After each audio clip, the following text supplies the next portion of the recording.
Ce que tu vois avant le mariage, pendant les fiançailles, c'est juste un appât. Si tu vois une femme le lundi qui fait les brochettes, mardi, elle fait les œufs congelés, mercredi, poulet mayo, jeudi, shawarma, c'est une femme qui n'apporte pas. Une femme qui apporte, elle ne gaspille pas. Toutes les femmes volent leur mari. Ainsi, il y a des femmes, quand le mari laisse seulement même un $10, ce $10 va être visible le jour de l'enlèvement. Toi, tu as la grâce d'écouter avant de te marier. Écoute bien, tu ne peux pas entrer dans le mariage en croisant les bras et attendre le salaire de ton mari. Non, non, tu vas vieillir avant le temps. Tu seras frustré tous les jours. Un mari ne peut pas avoir confiance à une femme insoumise. Une femme qui pense que la soumission dépend des finances qu'elle apporte ou que l'homme apporte est une femme qui n'a pas compris ceci et qui n'a pas compris le fondement de la soumission. Troisième type de pensée que le serpent place pour contredire ce que Dieu a dit. La femme se soumet à son mari, plutôt si, corrigez la phrase s'il vous plaît, la femme se soumet à son mari si seulement ce mari a une vie financière plus importante. Ce sont des contradictions que le diable place dans l'esprit de certaines femmes. Ainsi, certaines femmes étaient douces à la maison. Le jour où elle commence à travailler, elle devient pire qu'une lionne. Elle était calme à la maison, mais le jour où elle commence à travailler, quelque chose commence dans son esprit. Le jour où elle a un salaire plus grand que son mari, quelque chose commence dans son esprit. La soumission reste au cimetière. Le diable dit à ces femmes-là, tu n'es pas obligé, c'est toi qui fais tout ici. Pourquoi tu vas l'écouter? Et puis regarde même comment il te parle. Il te parle même alors qu'il ne fait rien. La femme devient violente. La femme devient insoumise. La femme refuse de se soumettre parce qu'elle dit qu'elle apporte plus à la maison. Il faut comprendre le sens des Écritures quand la Bible dit que tu es une aide. L'aide veut dire tu peux apporter moins comme plus. Tu es toujours dans le cadre de l'aide. C'est l'aide. Et donc, au nom de Jésus, que les femmes me lèvent la main droite en me disant, je refuse de tomber dans le piège. Écoutons-nous et comprenons-nous. Proverbe 31, 11. Proverbe 31, 11. Proverbe 31, 11. Son mari a totalement confiance en elle. C'est la femme vertueuse que nous connaissons. Son mari a totalement confiance en elle. Un mari ne peut pas avoir confiance à une femme insoumise. Le mari fait confiance à la femme qui se soumet. Elle ne gaspille pas sa richesse. Ça rattrape encore, hein? Voilà, c'est une deuxième écriture que tu peux ajouter à ce qu'on vient de dire. Elle ne gaspille pas sa richesse. Elle ne gaspille pas la richesse de qui? Pourquoi? Pourquoi elle ne gaspille pas sa richesse? Parce qu'elle gère bien. Deuxième réponse, c'est une aide. Troisième réponse, elle apporte.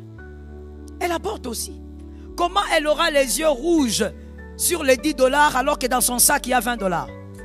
Elle apporte aussi. Une femme qui apporte ne gaspille pas. Si tu vois une femme le lundi qui fait les brochettes, mardi, elle fait les œufs congelés, mercredi, poulet mayo, jeudi, shawarma, c'est une femme qui n'apporte pas. Une femme qui apporte, elle ne gaspille pas. Parce qu'elle-même aussi apporte. La Bible parle du cœur de son mari qui a confiance. Un homme marié a confiance à une femme soumise. Une femme qui pense que la soumission dépend des finances qu'elle apporte ou que l'homme apporte est une femme qui n'a pas compris ceci et qui n'a pas compris le fondement de la soumission. La soumission, en réalité, avant d'être un répondant d'amour, parce que la soumission est un répondant d'amour. Quand on t'aime, si tu n'es pas façon, de manière automatique, tu te soumets. Quand il y a les œuvres d'amour, de manière automatique, tu te soumets. Mais avant même que la soumission ne soit un répondant d'amour, la soumission est d'abord une affaire d'éducation. La soumission est d'abord une affaire éducationnelle. Lorsqu'une femme n'est pas soumise, il faut d'abord voir son éducation. Une femme qui a une éducation bien placée même si elle touche un salaire 5 fois plus que son mari, c'est son éducation qui l'impose un respect. Est-ce que quelqu'un m'entend? C'est par éducation qu'elle va respecter cet homme et qu'elle va se soumettre à cet homme. Voilà pourquoi plusieurs femmes ont du mal à écouter soumission et à faire soumission. Parce que ce qu'elle écoute ne correspond pas à son éducation. Il y a une barrière éducationnelle. Si cette femme n'a pas été capable d'apprendre la soumission, en d'autres termes, l'obéissance dans sa famille, cette femme ne vous sera jamais soumise. Ce que tu vois avant le mariage, pendant les fiançailles, c'est juste un appât. C'est ce qu'on appelle séduction. Qui veut dire, très bien, il y a des bons étudiants ici. Qui veut dire mensonge? Elle te ment. Tu l'appelles comme ça, tu vas venir, j'arrive mon bébé. Tu lui dis, oh, je n'aime pas ça. Pardon. Et elle se baisse. Mensonge. C'est du mensonge. Et quand tu vas chez elle à la maison, mon frère, voilà pourquoi vous avez mis la semence avec les frères. Mon frère, localise un frère seulement et dis-lui, il faut faire des tours à la maison. Les frères ont parlé entre eux ou pas? Vous avez parlé? Il faut faire des tours où? Quand elle est là, elle te dit, non, tu sais, pardon, pardon. Moi, je n'aime pas te voir fâché. Pardon. Va voir aussi si elle dit pardon à sa maman. Va aussi voir si elle sait dire pardon quand son papa parle. Va voir aussi si quand le grand frère parle, si elle dit, tu vas faire un tour comme ça. Il faut souvent, frère, il faut faire les tours fantômes. Elle n'est pas au courant que tu vas passer. Tu viens seulement dans le quartier, tu mets même un cagoule. Oh mon frère, il faut être un chasseur dans la vie. Il faut être un chasseur. Tu passes. On ne joue pas avec les mariages, papa, c'est la vie. C'est toute ta vie. Je vais vous choquer. Écoutez, un homme qui se marie mal, 90% échoue. Une femme qui se marie mal, 90% peut réussir. Oh, I should repeat. Je répète. Un homme qui se marie mal, 90% échoue. Tu vas échouer. Frère, tu vas échouer. Même avec beaucoup d'onction. Une femme qui se marie mal, à 90%, elle va réussir. Elle va réussir. Oh, ce n'est pas une conférence. Comment? Vous avez déjà vu comment est la femme, non? Vous avez vu? C'est ça la femme. Vous avez bangaté. Je veux seulement répondre très rapidement, sinon on va s'attarder là-bas. Écoutez, c'est simple. 1 + 1 = 2. La femme n'a pas d'aide. L'homme a d'aide. La femme n'a pas d'aide semblable. L'homme a une aide semblable. Si on veut évoluer dans la réflexion, on va dire l'aide de la femme, c'est Dieu. C'est Dieu. C'est Dieu. Alors, si elle t'épouse toi et que tu es un mauvais mari, l'aide, c'est Dieu. Et donc, elle peut réussir. Il y a des exemples historiques. Abigail épouse un fou. La Bible l'appelle un fou. Un homme très bizarre. Elle avait réussi ou pas? Il y a des exemples bibliques. Donc, une femme peut épouser un mauvais mari, mais elle a beaucoup de chances malgré tout de réussir. Parce qu'elle n'a jamais été appelée ou créée avec une aide. Mais celui qui a été créé avec une aide, s'il prend une mauvaise aide, il est terminé. Voilà pourquoi je disais quelque part, dans les églises locales et dans le monde entier, on doit revoir les enseignements qu'on donne dans l'église au sujet du mariage. On doit plus instruire les hommes que les femmes. Il faut, lorsque il faut prier pour le mariage, ce sont les hommes qui doivent pleurer. Ce sont les hommes qui doivent monter à la montagne.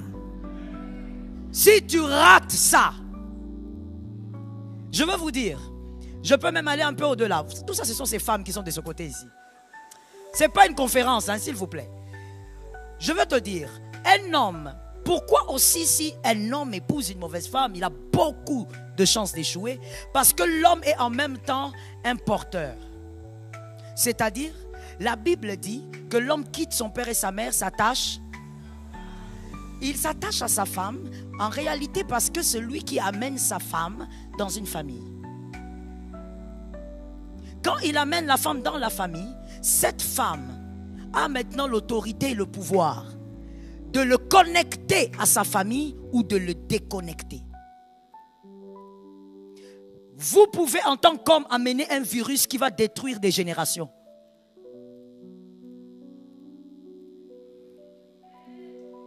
En tant qu'homme, vous pouvez par votre mariage amener un virus, Covid 58. Oui, Ebola, maman. Tu amènes ça, ta famille, les gens se dispersent à cause d'une seule femme. Elle disperse les enfants de 2 jumeaux. Une seule femme. Tu n'en as pas besoin de 2. Elle vient, elle te sépare de tout le monde. Une seule femme. Et d'ailleurs, tu ne verras même pas cela venir. Parce qu'elle a les arguments. Si elle te rate avec la bouche, elle t'aura avec les jardins. Je ferme la parenthèse. Il faut que tu saches que la soumission est d'abord une question d'éducation. On n'est pas soumise à un homme parce que cet homme fait tout pour toi. On est soumise d'abord par éducation. Et cette éducation est amplifiée par la parole de Dieu. La parole de Dieu appuie sur l'éducation. Monsieur, ne criez pas soumission dans le mariage. Ne réclamez pas la soumission à votre femme dans le mariage. Constatez d'abord cette soumission dans son éducation. Constatez d'abord cette soumission dans son éducation. Que Jésus vous donne la victoire. Toutes les femmes volent leur mari. Et aussi dans les esprits des femmes. Mais on commence par les hommes. Et là donc, ça commence à retentir dans l'esprit de ton mari. Toutes les femmes sont des voleuses. Telle qu'elle est là, elle te vole. Il faut commencer à cacher dans les chaussettes. Et ça crée un climat de méfiance. Ça crée un climat de méfiance. Et de l'autre côté aussi, le serpent d'Éden parle à l'esprit de la femme. Si tu ne fais pas ça, tu seras dernière. Regarde les autres femmes, elles bâtissent des maisons. Les autres femmes font ceci. Elles construisent, elles achètent des terrains. Toi, si tu restes comme ça, tu vas pleurer. Tu n'auras que tes yeux pour pleurer. Fais attention. Il faut aussi de temps en temps, quand les pantalons sont suspendus, fais le passage. Que la main traverse par-ci, par-là. Afin que toi aussi, tu sois positionné. Ainsi, il y a des femmes, quand le mari laisse seulement même un $10, ce $10 va être visible le jour de l'enlèvement. Parce que ça part avec une très grande vitesse. Ça veut dire elle calcule même, elle a dans la tête du lundi au vendredi quel pantalon son mari avait porté. Donc elle est là, elle est en train de localiser. Et quand le mari lui dit, j'avais laissé un peu d'argent là-bas, est-ce que tu as vu? Est-ce que toi tu me montres ton argent? Alors que c'est déjà passé. La main a déjà fait son travail. Je dis à quelqu'un ceci, Genèse 2, 28. N'acceptez pas que le serpent impose la contradiction. Ce que Dieu a dit est vrai et on bâtit sous le fondement de la vérité. Ça tombe sur ta maison. Genèse 2, 28. Genèse 2, 28. Genèse 2, 28.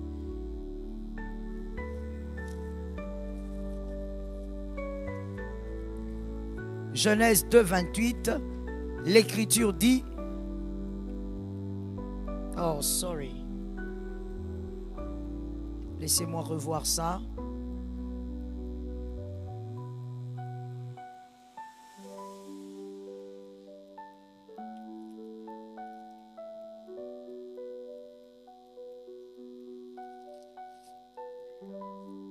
Genèse 1. Genèse 1, 28. L'Écriture dit... Genèse 1, 28. Dieu les bénit et Dieu leur dit.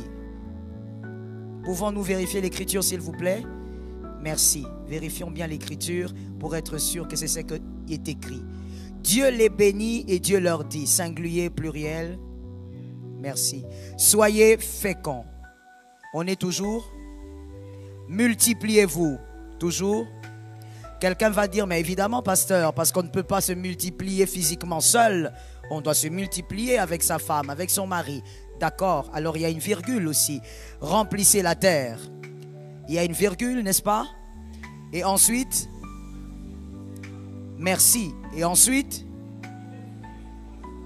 merci. Là, on commence la domination.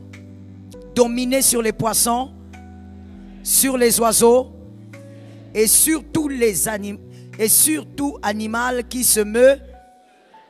Là, il s'agit maintenant de la nature.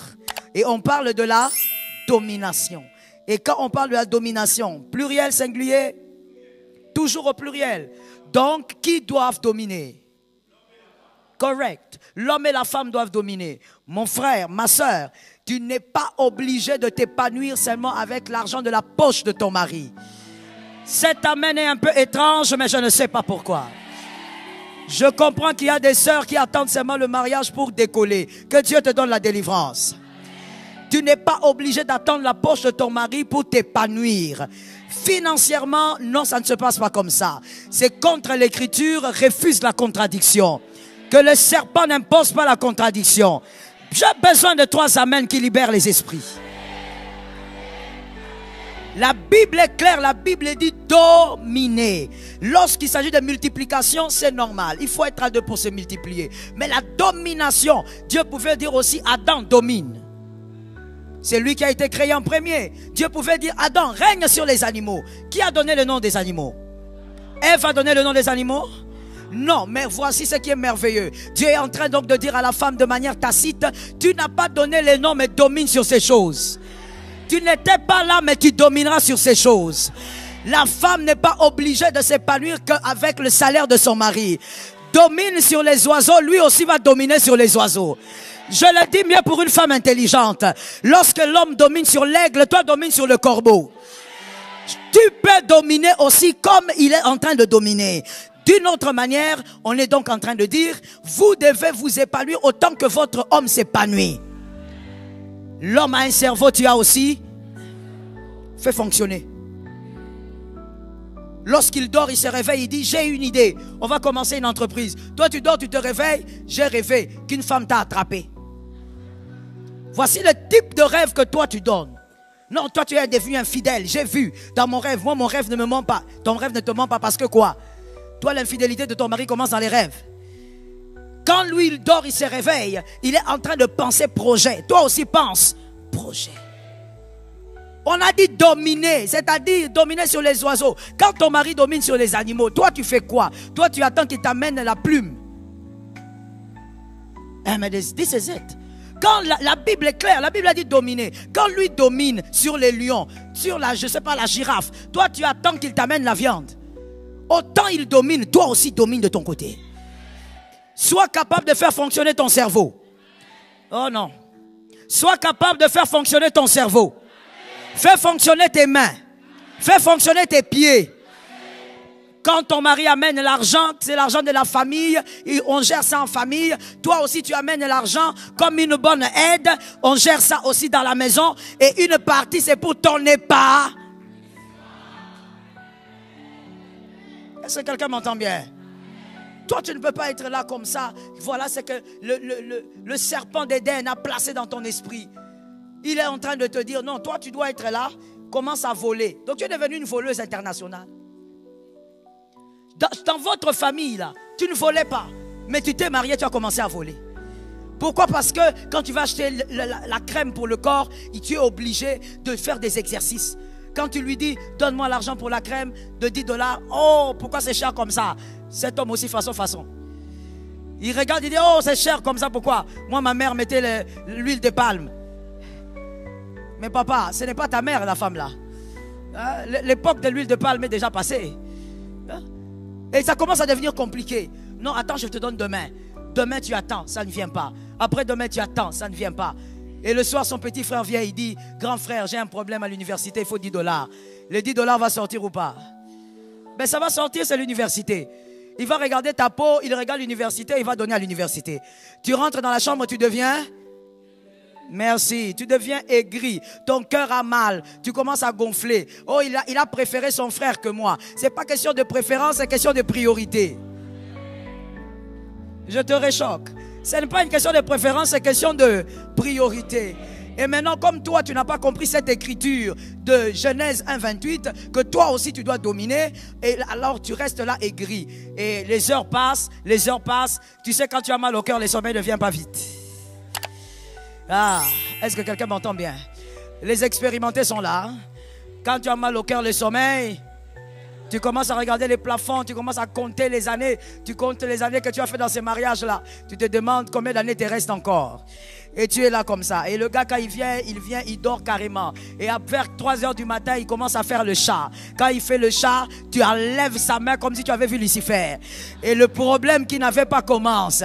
Les frustrations commencent. L'homme est frustré le matin parce qu'à 3 heures, ça n'a pas marché. Mais la femme n'a pas marché à 3 heures parce que $10 n'étaient pas... C'est une chaîne. Tout ça pourquoi? Parce qu'une femme n'a pas compris Genèse 1,28. Ma sœur, tu as un cerveau. Fais ce que tes mains trouvent à faire. Ne sois jamais complexé devant les gens. Ne sois pas complexé aussi devant ton entourage. Si tu veux commencer à vendre je ne sais pas quoi, fais-le avec intelligence. Réfléchis bien et ne gaspille pas ton énergie. N'entre pas dans ce que tu ne pourras pas gérer. Ne cherche pas à être comme l'autre, tu n'es pas l'autre. Ton cerveau fonctionne selon ton intelligence. Qu'une femme me donne un amen de puissance. Il faut refuser la contradiction du diable. Tu es devenu mal dans ta peau parce que l'homme fait tout. Et un jour, avec son mauvais cœur, je répète encore mauvais cœur. Je répète encore mauvais cœur. Soyez délivrés d'un mauvais cœur. Les hommes, soyez délivrés d'un mauvais cœur. Avec son mauvais cœur, il te dit, de toutes les manières, si tu es fatigué, tu peux partir. Et quand il te dit ça, c'est parce qu'il sait que tu n'as nulle part. Méchant. Tu ne peux pas être méchant comme ça avec une femme à qui tu as dit un jour, je t'aime. Et donc, là, maintenant, toi, tu es là. Tu le regardes, tu dis, tu as dit quoi? Tu as dit quoi? Répète ce que tu as dit. Tu m'as blessé. Maman, on t'a blessé. Tu t'es blessé toi-même. Toi, tu entres dans le mariage. Écoute la grâce. Certains n'ont pas eu la grâce d'écouter ça. Toi, tu as la grâce d'écouter avant de te marier. Écoute bien. Tu ne peux pas entrer dans le mariage en croisant les bras et attendre le salaire de ton mari. Non. Non. Tu vas vieillir avant le temps. Tu seras frustré tous les jours. Genèse 1,28. Tu n'as pas lu. Quand Dieu disait dominer là, toi tu t'es enlevé quand?